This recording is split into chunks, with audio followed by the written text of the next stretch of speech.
So let's talk about how you can make a weaving from things that you find in nature. First of all, if you have any wildlife, make sure you move them out of the way. And then you need a loom. So if you want, you could use a stick as long as it's kind of Y-shaped as a loom. That's one way to do it. That way is a little bit more difficult, but I will show it in a time-lapse video. What I would recommend is using some cardboard, maybe from a tissue box or a cereal box, as your loom. So let's get started and do that. I'm going to take it apart.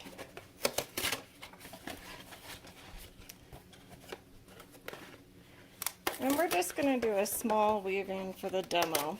If you've never done weaving before, I always suggest that you do a small weaving because some people don't like it and they get bored and frustrated. So start out small so that hopefully you don't get bored and frustrated.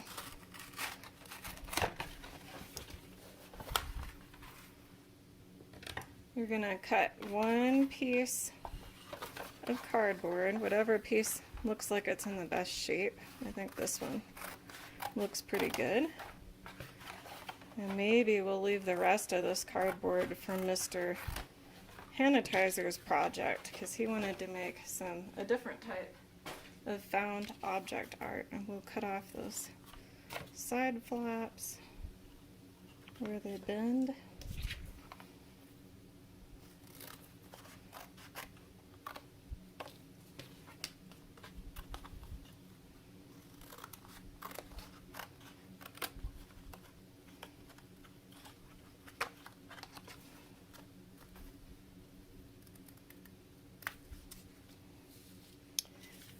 And then you need to make some notches. So let's do, on this one, maybe about 5 of them.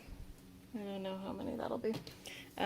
If you want to keep them even, here's an easy way to do it. Use your finger and just mark.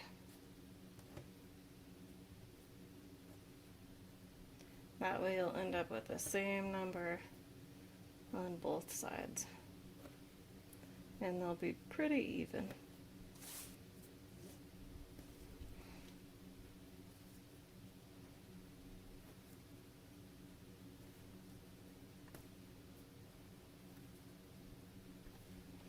And then use your scissors and you're going to cut. Only cut about, let's see. We don't want to cut too far. Maybe about a thumb thickness up. If you need to have lines, you could even grab a piece of cardboard or a ruler and draw your lines if you need that. Some people need it, some people don't. And then just snip, snip, snip, snip. That might be too high. That's okay, I think it'll still work. I'm afraid we might get mountain lions while we're working on this. We'll see if they stay away.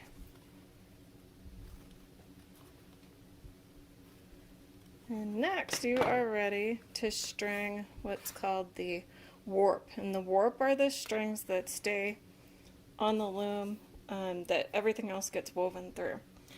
So if you don't have string, there's a couple things you could use. You could use dental floss because let's face it, nobody actually flosses their teeth. Don't tell your dentist I said that though, okay? But you could use dental floss, that's one thing you could use. You could use some kind of clothing, like what we used for Mr. Paintbrush's scarf. Old clothing, make sure it's okay with your family and you're not ripping up somebody's nice clothes, but you could cut that into strips and use that for your warp string. I actually have some string that looks pretty nice for a nature weaving, so I'm just going to use that. And I need to get a piece of tape. I'm going to get one piece of tape and I'll put that. If you want, you could use the printed side of the box, like this one has kind of a nice pattern. Or if you want it to look really natural, use the brown side of the box. I think I'll use the printed side because that does look kind of pretty. So I'm going to tape my first string and use quite a bit of tape. Press it down kind of hard so that that string doesn't go anywhere. So you tape it like that so that it's going into the first notch. And then down. Now on the back, I'm not going to make it go across like that. Instead it goes in between the next two teeth. And then back on the same one. So they just go back and forth in between the teeth.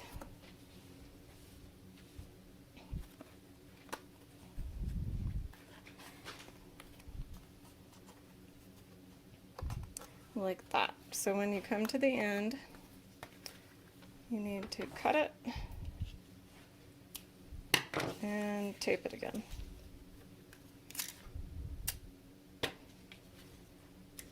Make sure it's not floppy. Make sure the strings are pretty straight and not too loose. So now it's time to start weaving. Let's go ahead and maybe we'll start with some pine needles. So I'm going to take like 4 pine needles together. And I know you probably don't have pine needles there, but that's okay because you can use whatever you could find in your yard, like grass, if it's long enough, or some kind of long leaves that you could find. Whatever you can find that is kind of long and skinny, maybe even sticks that are very flexible. So let's go ahead and weave. To weave you go under, over, under, over, under, over, all the way across, and then push it to one end. I'm going to take the next bunch of pine needles here, same thing, except opposite. So if it went under there, it's going to go over this time. If it went under here, over this time. If it went over here, it goes under this time. So it's opposite of whatever happened on the one before. And maybe I'll go ahead and grab one of these pretty feathers that I found. Use that. Always opposite of whatever happened before.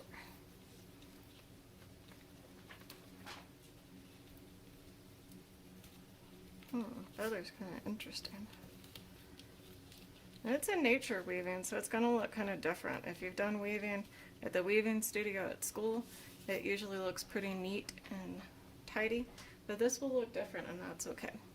So the rest of it I'm going to do in stop motion and time lapse, and then I'm also going to do the one with the big stick that I showed you earlier as the loom, also in time lapse, so that you don't have to wait for me to make the whole thing.